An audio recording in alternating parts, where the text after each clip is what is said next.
வணக்கம் நேர்களே. மகா இதிகாச தொடரான மகாபாரதத்தில் கடந்த தொடரில் குருகுலத்தில் பாண்டவர்கள் மற்றும் கௌரவர்கள் மிக எளிமையான முறையில் கல்வியை கற்கின்றனர். ஒவ்வொருவரும் ஒவ்வொரு வித்தையில் சிறந்த வீரனாக விளங்கிக் கொண்டிருக்கின்றனர். அத்தோடு அர்ஜுனன் தான் சிறந்த வில்லாளி என்பதில் மிகவும் பெருமிதம் கொள்கிறான். அப்பொழுதுதான் ஏகலைவனை சந்திக்கிறான். தன்னை விட ஏகலைவன் சிறந்த வில்லாளியாக இருப்பதை நினைத்து மிகவும் மனம் வருந்துகிறான். இச்செயலை தன் குருவான துரோணரிடம் கூறிய பிறகு ஏகலைவனை மடக்குவதற்காக உன் கட்டை விரலை எனக்கு குரு தட்சணையாக கொடுக்க வேண்டும் என்று கூறியதற்கு குரு பேச்சை சற்றும் மறுக்காமல் ஏகலைவன் தன் கட்டை விரலை குரு தட்சணையாக கொடுக்கிறான். இதை கண்டதும் அர்ஜுனன் மிகவும் ஆனந்தம் கொள்கிறான். அன்று முதல் அர்ஜுனனே அக்காட்டிற்கு சிறந்த வில்வித்தை வீரனாக தென்பட்டான். இதை பார்த்து துரியோதனுக்கு பொங்கி எழுந்தது. அர்ஜுனனை எப்படியாவது வீழ்த்த வேண்டும் என்ற எண்ணம் அவனுக்குள் குடிபெயர்ந்தது.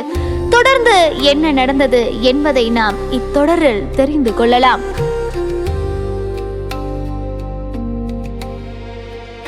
தொடர்ந்து பாண்டவர்கள் மற்றும் கௌரவர்களுக்கு இடையில் போட்டிகள் நடந்தன. அப்பொழுது அர்ஜுனன் ஒரு நாள் களத்தில் இறங்கி தன் திறனை வெளிக்காட்ட முன்வந்தான். இப்போட்டியில் நானும் கலந்து கொள்ளலாமா என்று கேட்டான் கர்ணன். இவன் யார்?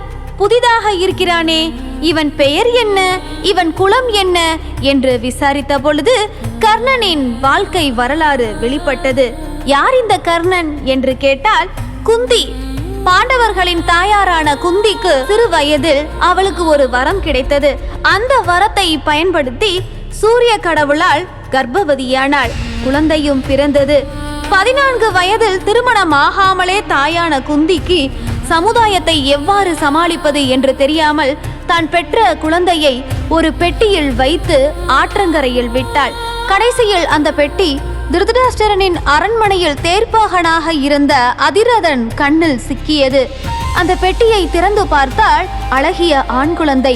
ஆஹா, நமக்கும் வெகு நாட்களாக குழந்தை இல்லையே, ஒருவேளை இறைவனாக இந்த குழந்தையை பார்த்து அனுப்பியுள்ளானோ என்று நினைத்து அந்த குழந்தையை எடுத்து தன் மனைவியான ராதாவிடம் எடுத்து சென்றான். அவளும் அக்குழந்தையை பார்த்து மிகவும் பேரானந்தம் கொண்டாள்.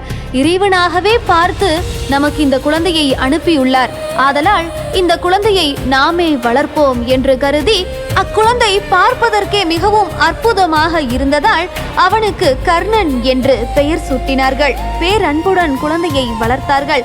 கர்ணனுக்கும் தேரோட்ட கற்றுத்தர விரும்பினார் அதிரதன்.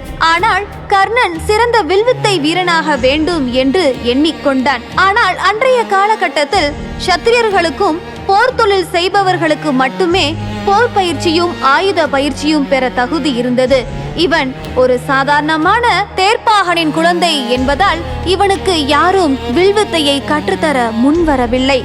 சிறந்த வில்லாளியாக வேண்டும் என்று விரும்பிய கர்ணன் கடைசியில் துரோணரிடம் சென்றான். ஆனால் தேரோட்டியின் மகன் பிறப்பால் தாழ்ந்தவன் என்று அவமதித்து நிராகரித்தார் துரோணர். இது கர்ணனை மிகவும் ஆழமாக காயப்படுத்தியது. துரோணர் கற்றுக் கொடுக்கவில்லை என்று தெரிந்த பிறகு துரோணரின் குருவான பரசுராமரிடம் சென்றான். பரசுராமர் பிராமணர்களை மட்டுமே சீடனாக ஏற்றுக்கொள்வார் என்பதை அறிந்த கர்ணன் கற்றுக்கொள்ள வேண்டும் என்ற ஆர்வத்தில் தானாகவே ஒரு பூநூலை அணிந்து கொண்டு பிராமணன் என்று தன்னை போலியாக காட்டிக்கொண்டான். சீடனாக ஏற்றுக்கொண்ட பரசுராமர் தான் அறிந்த அனைத்தையும் கற்றுத்தந்தார். கர்ணன் அசாத்திய வேகத்தில் கற்றுக்கொண்டான். வேறு எந்த சீடனிடமும் இந்த அளவுக்கு இயல்பான திறமையும் ஆற்றலும் அவர் கண்டிருக்கவில்லை. கர்ணனின் திறனில் பரசுராமர் பெரிதும் மனம் மகிழ்ந்தார். அந்த கர்ணனே இன்று பாண்டவர்கள் மற்றும் கௌரவர்கள் முன்னிலையில் வந்து அர்ஜுனனுக்கு நிகராக போட்டியில் களம் இறங்கினான். போட்டியில் அர்ஜுனனுக்கு நிகராக களமிறங்கிய கர்ணனை பார்த்து நீ யார் என்று கேட்டார்கள். பீமனும் உனது தந்தையின் பெயர் என்ன என்று கேட்டதற்கு எனது தந்தையின் பெயர் அதிரதன் என்றான். ஓ, தேரோட்டியின் மகனா நீ? எவ்வளவு தைரியம் இருந்தால் இந்த களத்திற்கு நீ வந்திருப்பாய். உடனே வெளியே செல், இது சத்திரியர்களுக்கான போட்டி என்றான். இதனால் கர்ணன் மீண்டும் மனமுடைந்தான். தான் அனைத்து வித்தைகளை தெரிந்தவனாய் இருந்த போதிலும், அனைத்திலும் கற்று தேர்ந்தவனாய் இருந்த போதிலும் இன்றும் தேரோட்டியின் மகன் என்று நம்மை அவமானப்படுத்துகிறார்களே என்பதை நினைத்து கர்ணன் மிகவும் மனம் வருந்தினான். ஆனால் இந்த வாய்ப்பை நழுவ விடாமல் தக்க வைத்துக் கொண்டான் துரியோதனன். காரணம், கர்ணனை வைத்துதான் நாம் பாண்டவர்களை அழித்துவிட வேண்டும் என்ற திட்டம் தீட்டிக் கொண்டான். ஏனென்றால் தன் சகோதரர்கள் யாரும் வில்வித்தையில் சிறந்தவர்களாக இல்லை என்ற பெருங்கவலை துரியோதனனுக்கு எப்பொழுதும் உண்டு. இதுவரை எப்படியும் தன்னால் பீமனை ஒரு நாள் வீழ்த்திவிட முடியும் என்று யோசித்தான். தன் சகோதரர்கள் யாராவது சேர்ந்து நகுலனையும் சகாதேவனையும் இல்லாமல் செய்துவிட முடியும், தர்மத்தை பற்றியே பேசியே யுதிஷ்டிரனை வீழ்த்தி விடலாம் என்று நினைத்து கொண்டிருந்தான். ஆனால் அர்ஜுனனை பற்றிதான் அவனுக்கு பெரும் கவலை இருந்தது. அப்பேற்பட்ட வில்வித்தை வீரனாய் திகழ்ந்த அர்ஜுனனை யாராலும் வீழ்த்திவிட முடியவில்லை. இப்படிப்பட்ட நிலையில் கர்ணனையும் அவனது ஆற்றலையும் கண்டதும் அப்படியே அள்ளிக்கொண்டான் துரியோதனன். கர்ணனின் சார்பாக முன்னின்று அரசரிடம் பேச துவங்கினான். தந்தையே, இது எவ்வாறு முறையாகும்? ஒருவன் 3 வழிகளில் அரசனாக முடியும் என்று சாஸ்திரங்கள் சொல்கின்றன. அரசனின் மகனாக பிறப்பதாலோ, அல்லது வீரத்தாலும் திறனாலும் இன்னொரு அரசனை வெல்வதாலோ, அல்லது தனக்கான ராஜ்யத்தை தானே உருவாக்கி கொள்வதாலோ ஒருவன் அரசனாக முடியும் என்பதை நீங்கள் உணர்ந்திருப்பீர்கள் அல்லவா என்றவாறு கர்ணனுக்காக துரியோதனன் மிகவும் ஆவேசமாக பேசினான். அரசன் இல்லை என்ற காரணத்திற்காக கர்ணனுடன் மோத அர்ஜுனன் விரும்பவில்லை என்றால், இதோ கர்ணனை இப்பொழுதே நான் இங்கேயே அரசன் ஆக்குகிறேன் என்று துரியோதனன் வாக்கு கொடுக்கிறான். நமக்கு ஒரு சிறிய ராஜ்யம் உள்ளது, தொலை தூரத்தில் அங்க தேசம் என்ற பெயரில் இருக்கிறது. அதற்கு அரசன் இல்லை. இப்பொழுதே கர்ணனை அங்க தேசத்தின் மன்னனாக முடிசூட்டுகிறேன் என்றபடி வேத விற்பனரை அழைத்து அங்கேயே கர்ணனுக்கு முடிசூட்டினான் துரியோதனன். கர்ணன் இப்பொழுது அங்கராஜன், அங்க தேசத்தின் அரசன். அர்ஜுனன் இனி கர்ணனின் பிறப்பை வைத்து யாரும் கர்ணனை அவமதிக்க கூடாது. கர்ணன் இனிமேல் அங்கராஜன். கர்ணனின் தந்தை யார் என்பது பற்றி இனிமேல் யாரும் பேசக்கூடாது, கவலையும் கொள்ள தேவையில்லை.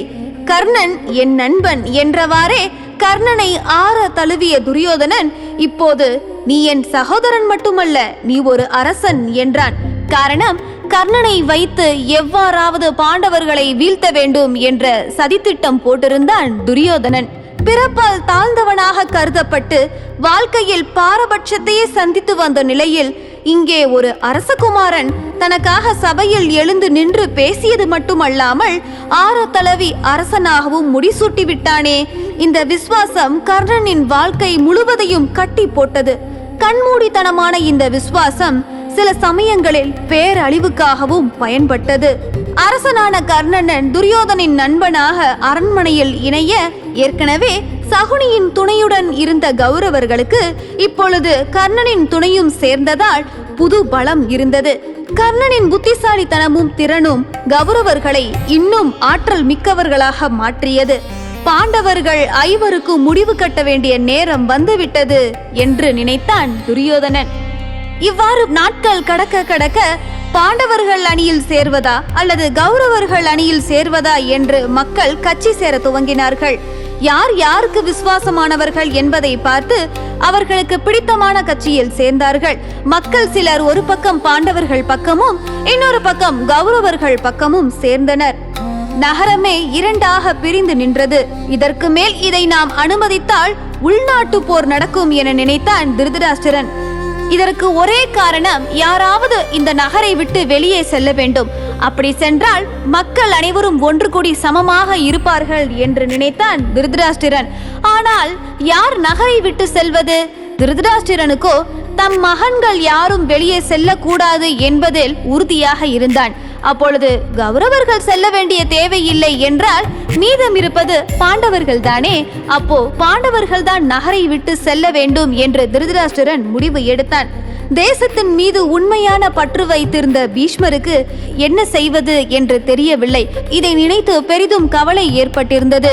இவ்வாறு சமமாக வாழ்ந்த மக்கள் திடீரென பாண்டவர்கள் கௌரவர்கள் என பிரித்து வாழ்கிறார்களே, இதை எவ்வாறு சரி செய்வது என்று பீஷ்மர் மிகவும் கவலைப்பட்டிருந்தார். நிறைவில் திருதராஷ்டிரன் சில பேரிடம் ஆலோசனை கேட்டு பாண்டவர்களுக்கு ஒரு முடிவு கட்ட வேண்டும் என்ற ஆலோசனையை வழங்கினார். அப்பொழுது சகுனி, பாண்டவர்களை ஏன் நாம் புனிதமான இடத்திற்கு அனுப்பி வைக்க கூடாது என்ற திட்டத்தை முன்வைத்தான். அரசரும் அவர்களை காசிக்கு புனித யாத்திரைக்கு அனுப்பி வைக்கலாம் என முடிவு செய்தான். அப்பொழுது திருதராஷ்டிரன் பாண்டவர்களில் மூத்தவரான யுதிஷ்டிரனை அழைத்து, நீங்கள் சிறு வயதிலேயே உங்கள் தந்தையை இழந்து பல சிக்கல்களை சந்தித்து வருவதால் ஏதாவது ஒரு புனித தலத்திற்கு யாத்திரை செல்வது உங்களுக்கு நல்லது. ஆதலால் நீங்கள் அனைவரும் காசி சென்று சிவனை வழிபட்டு வருவது நல்லது என்று நினைக்கிறேன். ஒரு வருடத்திற்கு பிறகு திரும்பி வரும் பொழுது நீ அரசனாக தகுதி பெற்று விடுவாய் என்றான். இதை கேட்ட யுதிஷ்டிரன் அவ்வாறே செய்கிறோம் என்று கூறிவிட்டு பீஷ்மரிடம் சென்று, எங்களது பெரிய தகப்பனார் எங்களை காசி போக சொல்கிறார். நாங்கள் காசிக்கு புனித யாத்திரை செல்ல வேண்டும் என்று நினைக்கிறார். நாங்கள் இதை ஏற்கனவே முடிவு செய்து வைத்திருந்தோம். எப்படியும் வயதான காலத்தில் காசி எல்லாம் பார்க்க வேண்டும் அல்லவா? இப்பொழுதே நாங்கள் காசியை பார்த்துவிட்டால் எங்களின் சிறு வயதில் நல்லது நடக்கும் என்று எனது பெரிய தகப்பனார் நினைக்கிறார். ஆதலால் நாங்கள் ஐவரும் காசி சென்று வருகிறோம் என்று பீஷ்மரிடம் நடந்த அனைத்தையும் விளக்கி கொண்டிருக்கிறான். யுதிஷ்டிரனின் பேச்சை கேட்ட பீஷ்மருக்கு ஒன்றும் புலப்படவில்லை. தனியாக பாண்டவர்களை நாம் எவ்வாறு அவ்வளவு தூரத்திற்கு அனுப்புவது என்ற யோசனை ஒரு பக்கம், மறுபுறம் பாண்டவர்கள் மற்றும் கௌரவர்களுக்கு இடையில் சண்டை ஏற்பட்டால் யாரேனும் ஒருவருக்கு கண்டிப்பாக தீங்கு விளையக்கூடும். ஆதலால் தற்காலிகமாக பாண்டவர்கள் கௌரவர்களை விட்டு தள்ளி இருந்தால் நல்லது நடக்கும், வேற எந்த சண்டையும் நடக்காது என்ற ஒரே காரணத்திற்காக பீஷ்மரும் பாண்டவர்களை காசி வரை அனுப்புவதற்காக சம்மதம் தெரிவித்தார். அதே நேரத்தில் துரியோதனன் தனது தாய்மாமனான சகுனியின் உதவியுடன் ஒரு திட்டத்தை தீட்டியிருந்தான். காசிக்கு அருகில் பிரம்மாண்டமான அரண்மனை ஒன்றை உருவாக்கினார்கள். மண்ணை குழைத்து வெளிப்பூச்சு செய்து அழகாக வண்ணம் தீட்டப்பட்டிருந்தாலும் அதற்குள் இருந்தது வெறும் அரக்கு மட்டும்தான். அரக்கில் சற்று தீ பட்டாலும் நன்றாக கொழுந்துவிட்டு எரியும். ஆதலால் அதற்குள் பாண்டவர்கள் நுழைந்து விட்டால் அவர்களுக்கு உடனடியாக மரணம் ஏற்படும். பாண்டவர்களை அடியோடு அழித்து விடலாம் என்பதற்காகவே துரியோதனன் தனது மாமாவான சகுனியுடன் சேர்ந்து இவ்வாறு ஒரு சதி திட்டம் தீட்டியிருந்தான். காசிக்கு சென்ற பஞ்ச பாண்டவர்கள் எப்போதுமே எந்த ஆபத்து வந்தாலும் அதை எதிர்கொள்ள தயாராக இருந்தார்கள். அதிலும் குறிப்பாக குந்தி ஒரு பெண் புலியை போல் எப்போதும் தன் பிள்ளைகள் மீது கண்ணும் கருத்துமாக கவனித்துக் கொண்டே இருந்தாள். அவர்களை காசி வரை வழி அனுப்ப விதூரர் கூடவே கௌரவர்களும் வந்தார்கள். விதூரரின் உளவாளிகள் பாண்டவர்களுக்கு ஏதோ வலை விரிக்கப்பட்டிருப்பதை பற்றி அறிந்திருந்தார்கள். ஆனால் எந்த தகவலையும் பாண்டவர்களிடம் சொல்ல முடியவில்லை. காரணம், கௌரவர்கள் எப்பொழுதும் அவர்களை சூழ்ந்தே இருந்தார்கள். ஆதலால் விதூரர் பாண்டவர்களில் மூத்தவனான யுதிஷ்டிரனிடம் தாங்கள் இருவரும் அறிந்திருந்த பழங்குடியினர் மொழியில் பேசிக் கொண்டார்கள். காசியை அடைந்த பாண்டவர்கள் அரண்மனையில் குடியேறினர். நறுமணம் பொருட்களை அதிகமாக பயன்படுத்தி அரக்கு வாசம் தெரியாதபடி செய்திருந்தனர். ஆனால் அரண்மனைக்குள் நுழைந்த சற்று நேரத்தில் பாண்டவர்களுக்கு ஏதோ ஒரு விஷயம் இங்கு தவறுதலாக இருக்கிறதே என்பதை உணர்ந்தார்கள். இங்கே ஏதோ ஒரு ஆபத்து இருக்கிறது. ஆனால் எந்த வகையில் அந்த ஆபத்து உள்ளது என்பதை அவர்களால் கண்டுபிடிக்க முடியவில்லை. சுவற்றை சுரண்டி பார்த்த சகாதேவன், இந்த அரண்மனை அரக்கு கொண்டு அமைக்கப்பட்டுள்ளது. ஒருவேளை நெருப்பு பிடித்தால் 1 அல்லது 2 நிமிடங்களுக்குள் நாம் அனைவரின் கதையும் முடிந்துவிடும் என்பதை அறிந்து கொண்டனர். அவர்கள் தப்பிக்க வேண்டும். ஆனால் அங்கிருந்து ஓடவும் முடியாது. ஏனென்றால் வெளியே இறங்கியதுமே அவர்களை எளிமையான முறையில் கொன்றுவிடலாம் என்பதற்காக. ஆதலால் பாண்டவர்கள் அந்த அரண்மனைக்குள்ளே நதிக்கரை வரை சென்று சேரும்படி ஒரு ரகசிய சுரங்க பாதையை உருவாக்கினார்கள். இறுதியில் கௌரவர்கள் விரித்த வலையில் பாண்டவர்கள் சிக்கினார்களா இல்லையா? வெகு நாட்களாக அந்த அரண்மனையில் இருந்த பாண்டவர்களுக்கு என்ன நடந்தது என்பதை நாம் அடுத்த தொடரில் தெரிந்து கொள்ளலாம். அதுவரை தொடர்ந்து இணைந்திருங்கள் என்று கேட்ட அத்தனை நெஞ்சங்களுக்கும் நன்றி கூறி இன்றைய தொடரிலிருந்து விடைபெறுவது தமிழ்ச்செல்வி. நன்றி நேயர்களே.